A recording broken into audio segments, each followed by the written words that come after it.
शिंदे साहब आगे बढ़ो, हम तुम्हारे साथ हैं। शिंदे साहब आगे बढ़ो। छत्रपति शिवाजी महाराज की जय भवानी। संत रविदास महाराज की, डॉक्टर बाबासाहेब आंबेडकरांचा सगळ्यांना खूप खूप शुभेच्छा। आज संत रविदास महाराजांची जयंती आहे। या जयंतीला उपस्थित माझे सहकारी मंत्री परिवहन मंत्री प्रताप सरनाईक जी, या ठिकाणी अध्यक्ष बालाजी कांबळे, भोईर, राजाभाऊ चव्हाण, विक्रम भोईर, सुनील गवळी, सुनील लोंगरे, संतोष जाधव, संतोष मस्के, व्यासपीठावरील सर्व सन्माननीय ताई कंपनी आहे, आपल्या एकात भोईर ताई आहेत, दुसऱ्या आपल्या ताई आहेत, सगळ्या लाडक्या माझ्या सर्व लाडक्या बहिणींनो आणि लाडक्या भावांनो। लाडक्या बहिणी आहेत ना सगळ्या? लाडक्या बहिणी कोणाकोणाला ते योजना मिळाली हात वर करा। तुमची योजना बंद होणार नाही। पात्र लाडक्या बहिणींची योजना बंद होणार नाही। पात्र लाडक्या बहिणी या योजनेपासून वंचित राहणार नाही। हा शब्द तुमच्या या लाडक्या भावाचा एकनाथ शिंदेचा आहे।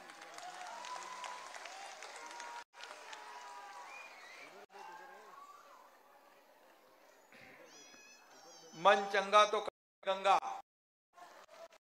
आपल्या कोणी सांगितलंय? संत रविदासांनी या ओवी मधून ज्यांनी मानवाला जीवनाचं सार सांगितलं त्या संत शिरोमणी रविदास महाराज यांना मी सर्वप्रथम विनम्र अभिवादन करतो। आपल्या सर्वांना संत रविदास महाराज जयंतीच्या हार्दिक शुभेच्छा देतो। गेल्या पासूनची मागणी होती की रविदास महाराजांची जयंती करत होतो, परंतु ही राहुल लोंढे पण आहे, ही जयंती शासकीय झाली पाहिजे, महापालिकेच्या वतीने झाली पाहिजे म्हणून मागणी होती। माळवे कुठे गेले? आणि म्हणून आपण या जयंतीला सांगितलं, मला वाटतं मी मुख्यमंत्री होतो त्यावेळेस हा निर्णय आपण घेतला आणि महापालिकेच्या माध्यमातून अधिकृत शासकीय ही जयंती आता सुरू झालेली आहे आणि म्हणून मी आपल्याला देतो। खरं म्हणजे मी मुख्यमंत्री असताना अनेक निर्णय घेतले, मलाच माहित नाही मी किती निर्णय घेतले। मला जेव्हा लोक सांगतात, या कार्यक्रमाला बोलवतात, सांगतात हा निर्णय तुम्ही घेतलाय, मी मुख्यमंत्री असताना 2.5 वर्ष माझ्या भावांनो बहिणींनो पायाला भिंगरी लावून फिरलो, एकही दिवस सुट्टी नाही घेतली, फक्त 2-3 तास झोपायचो आणि लोकांना चिंता किती एकनाथ शिंदे कसं करतो, जेवतो कधी, झोपतो कधी, उठतो कधी। पण मला त्या 2.5 वर्षात मला एवढंच जाणवलं की कधी थकवा मला आला नाही, कारण हे जनता, लाडक्या बहिणी, लाडके भाऊ, हे माझं टॉनिक होतं आणि हे या कार्यक्रमाला गेलो की मला ऊर्जा मिळायची, प्रेरणा मिळायची आणि त्याच वेगाने माझं काम सुरू राहायचं। आणि म्हणून एकीकडे विकास प्रकल्प आपण सुरू केले, दुसरीकडे कल्याणकारी योजना केल्या, मग लाडकी बहीण, लेक लाडकी लखपती, महिला सन्मान योजना, किसान सन्मान योजना, लाडक्या भावांची योजना, लाडक्या ज्येष्ठांची योजना, वय योजना, तीर्थदर्शन योजना, किती योजना केल्या। आतापर्यंतच्या इतिहासात बहिणींनो एवढे निर्णय कधी कुठल्याही सरकारने घेतले नाहीत।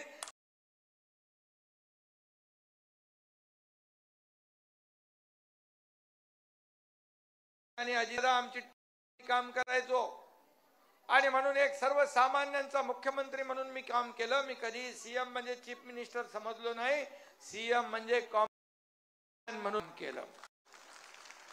आता देवेंद्र मंत्री डीसीएम, आता डीसीएम म्हणजे काय?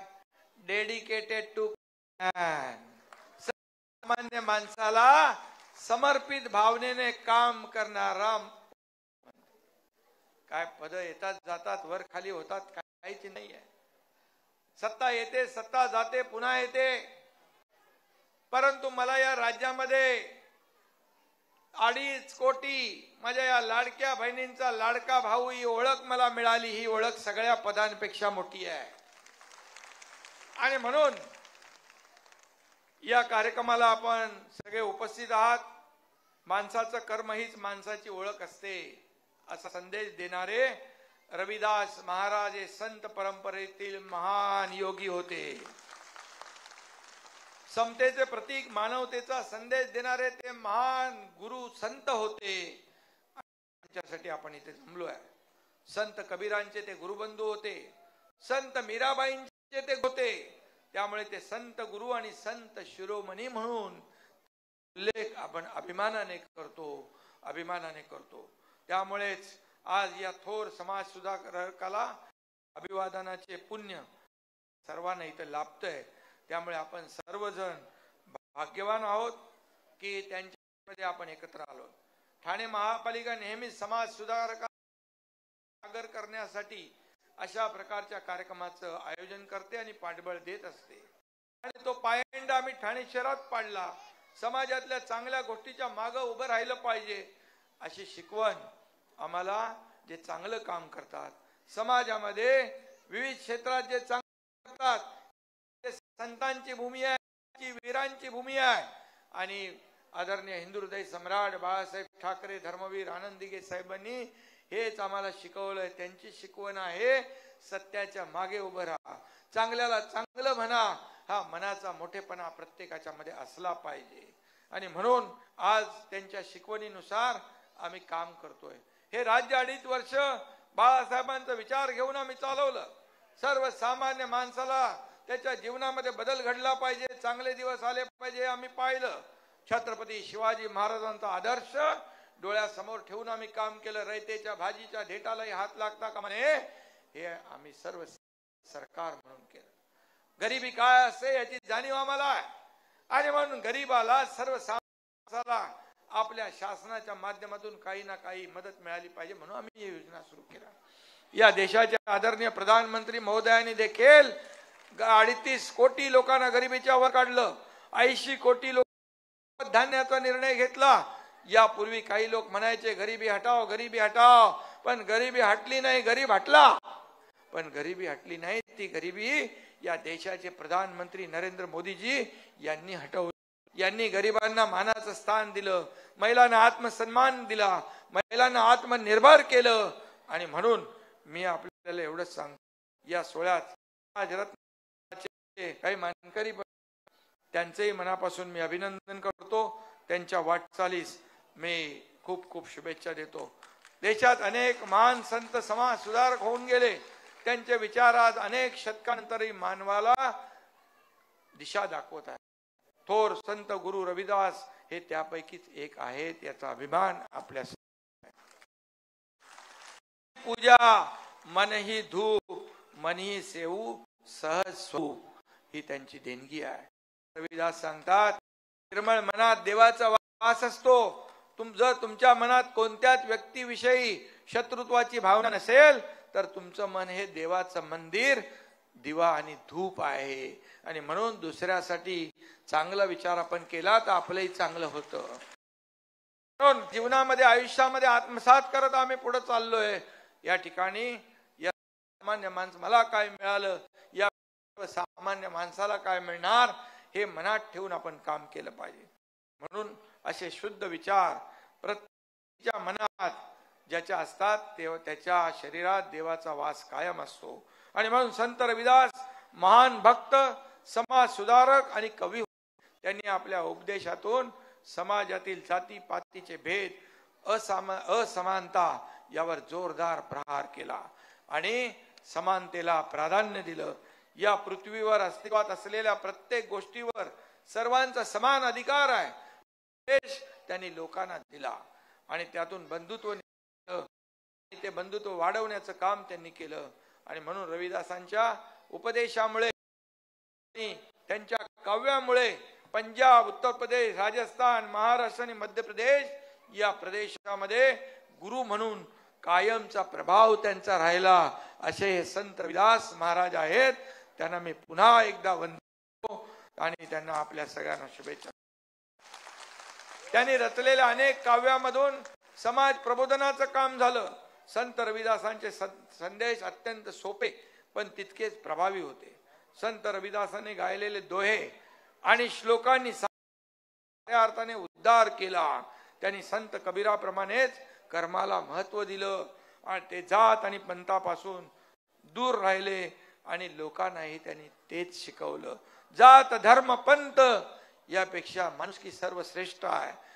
मनुष्य जीवन सतत मिळत नसतो, एकदाच येतो. पण त्या मनुष्य जीवनामध्ये आपण दुसऱ्यासाठी जगलं पाहिजे, दुसऱ्याचे दुःख वाटून घेतली पाहिजे. स्वतःसाठी तर सगळे जगतात, पण स्वतःसाठी जगत असताना दुसऱ्याच्या दुःखामध्ये सहभागी होऊन त्याचं दुःख कमी करणं, त्याचं दुःख हलकं करणं, हे संत रविदास महाराजांनी सांगितलेलं आहे. आणि म्हणून संत रविदासच्या शिक्षणामुळे समाजातील, त्यांच्या शिकवणीमुळे समाजातील अनेक अडचणी दूर झाल्या, अनेकांना आत्मसन्मान मिळाला. आपण सर्वांनी मिळून संत रविदास महाराजांचे विचार कार्यकर्तृत्वाला जागवलं पाहिजे, वाढवलं पाहिजे, पुढे नेलं पाहिजे. आणि म्हणून आपल्याच नाही तर प्रत्येकाच्या आयुष्यामध्ये आनंद निर्माण झाल्याशिवाय राहणार नाही, अशा प्रकारचं काम आपण करू. त्यामुळे खऱ्या अर्थाने असं आपण केलं, सहानुभूतीपूर्ण, परोपकारी आणि समानतेवर आधारित समाज निर्माण करण्यासाठी त्यांनी प्रयत्न केले. तीच संत गुरु रविदास महाराज यांना खरी आदरांजली ठरेल असे या ठिकाणी मी आपल्याला सांगतो. आणि पुन्हा एकदा मी संत रविदास महाराज यांच्या समोर नतमस्तक होतो, त्यांना विनम्र अभिवादन करतो, वंदन करतो आणि तुम्हाला सगळ्यांना खूप खूप शुभेच्छा देतो. धन्यवाद. जय हिंद, जय महाराष्ट्र. आणि या सर्व जयंतीसाठी ज्यांनी सहकार्य केलं, ज्यांनी मेहनत घेतली, ज्यांनी कष्ट घेतले, त्या सगळ्यांचं मनापासून अभिनंदन. त्यांचं देखील जीवन सुखी आणि समृद्धी होऊ दे, अशा प्रकारच्या शुभेच्छा देतो. धन्यवाद.